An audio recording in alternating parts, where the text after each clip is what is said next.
So today I'm going to teach you how to laminate your sourdough. So the reason that you would laminate your sourdough is it helps build structure and tension in your dough, and that's what's going to give you your beautiful rise when you bake it in the oven. It's also going to give you those like nice open crumb pocket holes when you slice into it.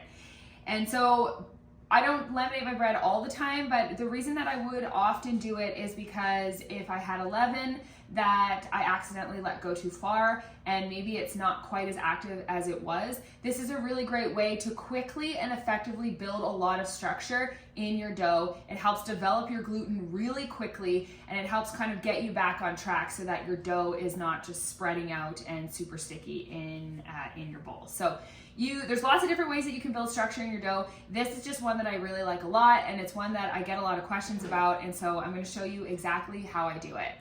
So I like to keep a little dish of water next to me when I'm working with my dough. It just helps it so that the dough doesn't stick as much to your hands. I don't like to put it on the counter. Some people will do that. I prefer to have a nice, clean, dry space to work. So I'm just gonna go into my bowl and pull my dough out onto the counter.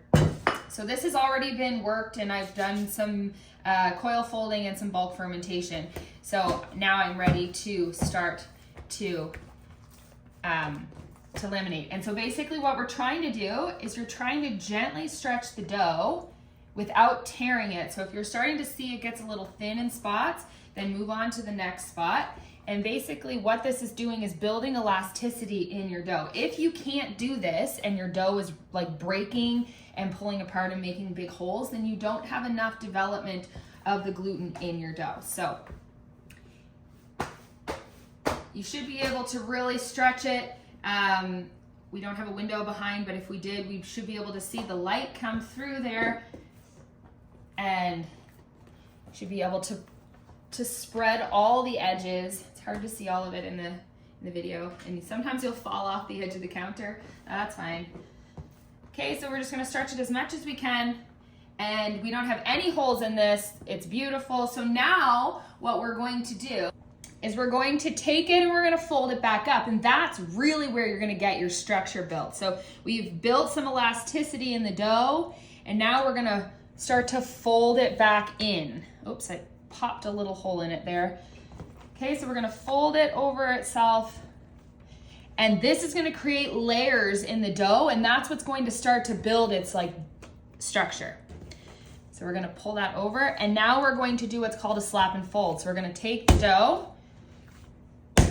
and we're going to slap it down and fold it over. And you can put some water on your hands so the dough doesn't stick. And you can see already we're getting a lot of fermentation bubbles, and you can see the structure in the dough as I'm doing this. So you can kind of circle it around, and it should give you this nice jiggly ball of dough.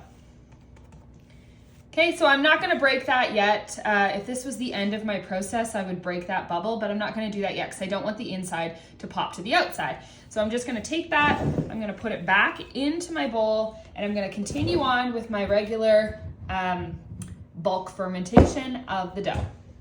So that is basically laminating the dough in a nutshell. So if you want more about my process and how I make bread, feel free to sign up for the master course, and it has my entire process step by step from start to finish.